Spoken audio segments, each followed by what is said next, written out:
Hello, dear one. My name is Nanaya from Love and Freedom Life Strategies. I'm a health and life coach. We are back today with our 4-step system for asking for what you want, how to ask for what you want and get it. And this is step number 3. We focused a lot on the asking part, figuring out what it is that you want and asking for it.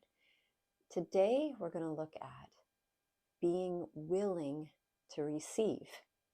Now, you might think that sounds crazy. Of course I want to receive. Of course I want what I want. I want what I want. If it was okay for you to have what you want, you'd already have it. If there weren't some reason to not have what you want, you would already be having it. You'd already be experiencing it. If it was okay to get what you want, you'd already have it. To explore this a little bit more, we're going to dive into kind of the soil of our beliefs and our identity. It's in this soil of our beliefs and our identity that we find the collection of beliefs that represent all the underlying reasons for staying stuck or not giving ourselves permission to receive or go after what it is we really want. So there's a part of our brain that was created for survival, to keep us safe. And this part of our brain works overtime to make sure that love, safety, and belonging remain intact at all times. And if it ever feels like this part, that these needs are being threatened, it's going to sabotage us, or it's self-sabotage. We will self-sabotage if this survival part of our brain ever feels like love, safety, or belonging are in danger. So if we're able to shift this soil of our beliefs, I'm calling it soil because it really is out of that soil grows our life, because our beliefs create our experience and our experience confirms our beliefs. So if we're able to shift something in this soil of beliefs, then that part of our brain, our survival brain, is able to relax and say, oh, you can have what you want without love, safety, and belonging being threatened. Okay, I can relax. I can stop self-sabotaging. So where does this soil of our beliefs and identity come from? Our early programming, our experiences, what we were taught, how we were treated by our primary caregivers as we were growing up. And we very early on begin to make decisions based on this early programming. And these decisions become our patterns. They become sort of our unconscious reasons for doing the same things over and over again.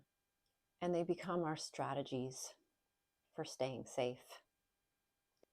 It's really helpful to begin to understand and uncover the reasons for why you're not getting what it is that you want. And there are a few themes that are really common among people, really common among clients that I've met with. Themes as to why they are not getting what they want. The first one is being more comfortable with wanting. If you grew up in a place where wanting was the norm rather than having what you wanted, then that's going to feel comfortable and that's going to feel safe. And actually having can trigger this survival part of your brain that says, whoa, this is not familiar. This is not comfortable. Therefore, we got to shut this down. If wanting feels more familiar, then it feels safe. And that part of your brain is going to want to keep you there in that place. Another part of this is that when we receive what it is that we want, we have to confront our fears about it. So for instance, say you really want to find someone to love and to love you back. When you find this love, you're going to be confronted with the fear that, you might lose it. And if you lose it, it might confirm a deep-seated fear that actually you're unlovable. When we get what we want, we have to confront these fears. Another way that getting what you want can trigger this fear of losing love, safety, or belonging. Another example is, say you'd really like to lose weight, but everybody in your family is overweight. So if you lose the weight that you want, the fear would be that you would lose belonging. This is our first theme. The second one has to do with the fear of losing control. When we receive what we want, we feel very vulnerable. You think about giving. Giving feels in control, right? It's sort of like this motion, I'm giving to you. When we receive, it's an open, vulnerable, we're not protected.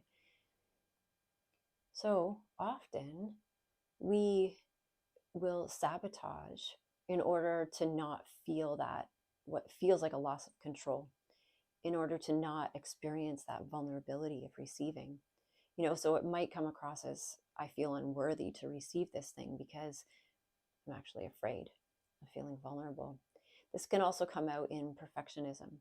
I'm unwilling to put something out there unless it's perfect because I'm terrified of this loss of control. And the third theme, what keeps us from receiving what it is that we want, is the fear of the loss of hope. Hope, the desire for a certain thing to happen. And this is a core component of being human and feeling alive, is hope. It's a powerful, powerful motivator. So there can be this fear that if I get what I want, then I'm going to lose hope. What's going to motivate me now? What's going to be that sense of aliveness as I strive towards the thing that I want? Once I get what I want, it's a loss of hope. So this is the first part. This is part A of step 3, because this is kind of a big one, and it's a bit of a brain teaser, and it's a bit of a challenging one as we dive deeper into our beliefs and identity. If it was okay for you to get what you want, you'd already have it. So tomorrow we'll follow up on this, and we'll talk about how you can work with this, how you can begin to shift that soil of your beliefs and identity so that you're willing to receive what it is that you truly want, so that survival part of your brain is not fighting you and sabotaging you every step along the way, but you're able to put it at peace and say, I can have both and. We'll talk about that more tomorrow. Thank you for being with me today.